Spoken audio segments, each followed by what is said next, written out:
Hey guys, I'm enjoying this cool rainy day in Texas at home. I'm actually getting ready to go to a massage and a hair appointment, but I just wanted to make a quick little video for you guys. We had a really good time in my Instagram live last night, so I got some video requests and ideas, and so this one is going to be some tips for women that are wanting to date out, because I know that's a huge topic, and I just wanted to like add my little 2 cents on that. Just, as somebody that's dated out quite a bit.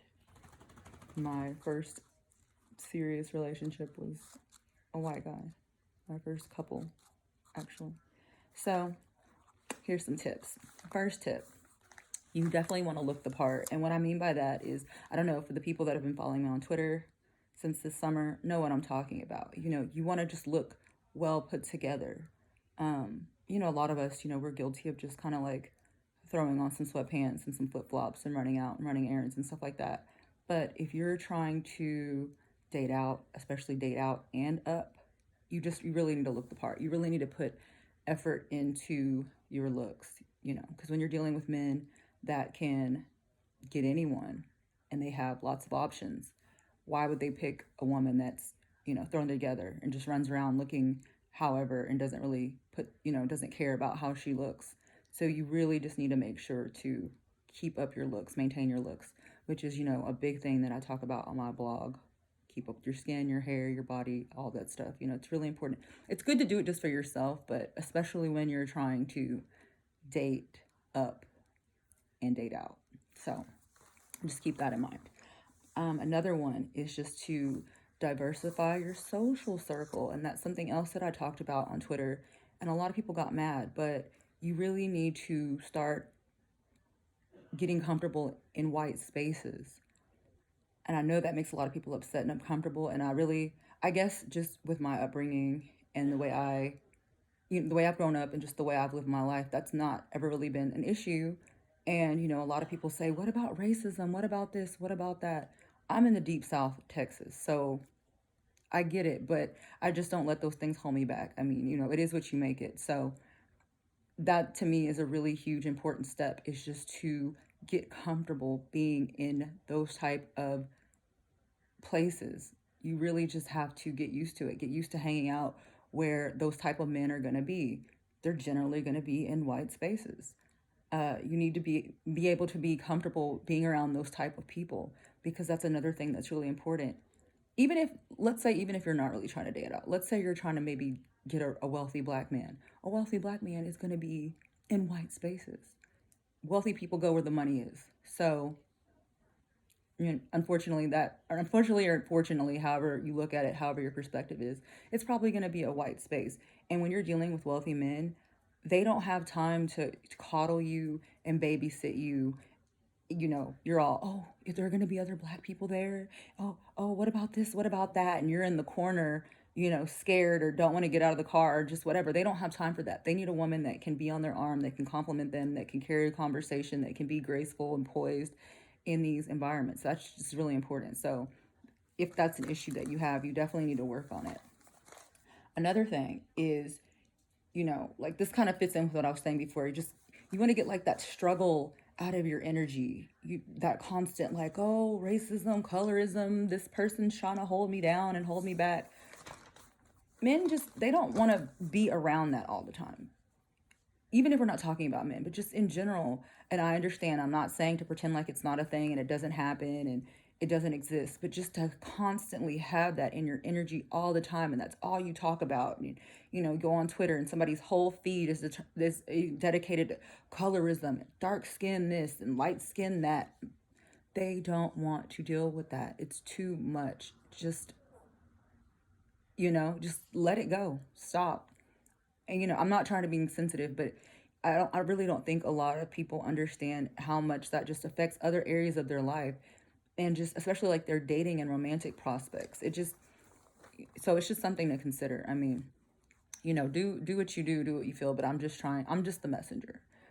Another one is be really mindful of your friends, of your social circle. If you're friends with a lot of closed-minded, negative, women that don't really have good manners, that are, nasty and rude, and those kinds of things. Those are really things that you should consider, because as you're trying to date up, those men just they don't want to be associated with that. They don't. They want to be associated with the woman that's classy, that knows how to carry herself, that because you are who you hang around. So it's going to be hard for somebody to believe that you're this kind, gentle, feminine woman, but then your friends are loud and nasty and vile, and you go on their social media pages and they're always fighting with somebody, and just people look at that. They do, and they judge you based on that, just like an employer would. Think about like people that when you're trying to get a job, a lot of times you lock down or deactivate your social media. So it's the same things apply with romance. So that's definitely something that you should consider when you're trying to date out. Another point that I know a lot of people talk about, but I'm just going to go ahead and bring it up, is being feminine. That's a big one. A lot of people get upset with this, they get tired of hearing this, but it matters. When you're trying to date up and date out, these kind of men, they don't want a mom. They don't need somebody telling them what to do. They don't need somebody trying to compete with them and be more educated than them and smarter than them. And that's not what you're there for. They don't need you there for that. They need you to be a soft, feminine woman that complements them, not competes with them. So I talk about this on Twitter. It makes a lot of people upset, but it matters. So that's a huge one to keep in mind. I will probably make a whole video just on this point, because I think it'd be helpful. Even though I know there's tons of videos and tons of people that have made videos on being feminine, but I'd like to put my own little spin on it. Another one is learning how to flirt. I notice a lot of women don't know how to flirt, and I will probably try to make a video on just that. One of the big ones that I talk about a lot, especially when I talk about it on Instagram Live, is the fact that a big one is when you go out, not being buried in your phone and not having the resting bitch face. What about any of that is inviting? Why would a man see that and be like, oh, let me go over there and disturb her and ask her for her number and start a conversation? He's not. So that's a big one. So really be mindful of just your face.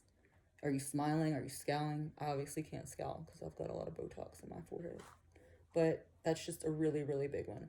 Another one is learning how to be friends with his friends or men like him. That's a really huge one, because rich men, or white men, they want a woman that will seamlessly fit into their life.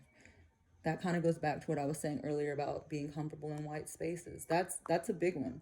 So learn how to be friends with his friends, carry on conversations, because those are the guys that'll be like, I really like you with her. I really, oh, you should invite her to come. She's fun. That kind of thing. That really will help you. So keep that in mind. Another one of my favorites, is being calculating. And this is a tip that I learned from my wealthy white and Asian women that taught me all my game. I'm going to make a video about all the game that I learned from my rich white and Asian ladies. Being calculating is a huge one. It's really important to have a goal if you're trying to get that type of man or a specific kind of man. And then, you kind of want to devise a plan to lock that down. I know that sounds really manipulative and bad, but this is what they do. They don't just leave things to chance. Oh, I'll just sit at my house and hopefully the UPS man will deliver him to my door. They don't do that. They go for what they want. They plan, they scheme, they devise, how can I get next to him? If he's a lawyer, they're figuring out how they can be a law clerk. If he's a doctor, they're figuring out how his schedule, so they can just so happen to be walking through the hall when he's going to be coming through, and they look their best and they drop something and he speaks to them, or just whatever. That's what they do. They don't leave it to chance. They don't play around. They don't hope and wish and pray about it. They go out and get it. So that's a major one. Another one is your online dating strategy. And as we know, I curate profiles, and I will make a video. I made some tweets. I'll make a video on just some little tips that I'd like to give people that maybe can't afford a session with me, just to get started. But a huge strategy, well, not huge, but just like a little tip, when you're curating your pictures and you would like to date out and be attracted to white guys, a really cool tip that I've learned is maybe just put one group photo of you hanging out with white people. that kind of signals like, oh, hey, she has, you know, friends of other races and she's comfortable hanging out with them, right? Diversify your social circle. They see that, they're more likely to message you or, you know, like your picture, whatever app you're on, however they do it, send you a kiss or whatever. So just keep that in mind. Another one, I said, oh, go where they go. That's huge. And you know, you just also want to really make sure to position yourself where these people are. And I talked about this a lot on Twitter this summer. Men are more likely to date women that are closest to them, proximity wise. So if you're in their neighborhood, if you go where they go, the same grocery stores, the same gyms, the same nail salon, I mean, whatever. Like for me, for example, I go to the grocery store, the gym, the cleaners, and the nail salon, all in the on the wealthy side of town. I get in my car, I drive 20 minutes to the other side of town, to the wealthy side of town.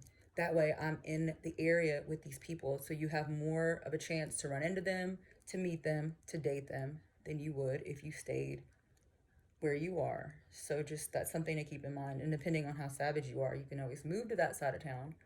Maybe you won't live in the same type of home, but a nice apartment or a nice whatever, depending on how hard you want to go with it. But that's just really something to keep in mind because those men date who they are around. So if you're around, you have better chances to date them. So those are just some little tips that I could think of off the top of my head. But if you can think of some things or you want to ask me questions, you can always leave me a comment and I will answer them. Let me know what you think of this video and if you want me to make more like these or if you have some video suggestions.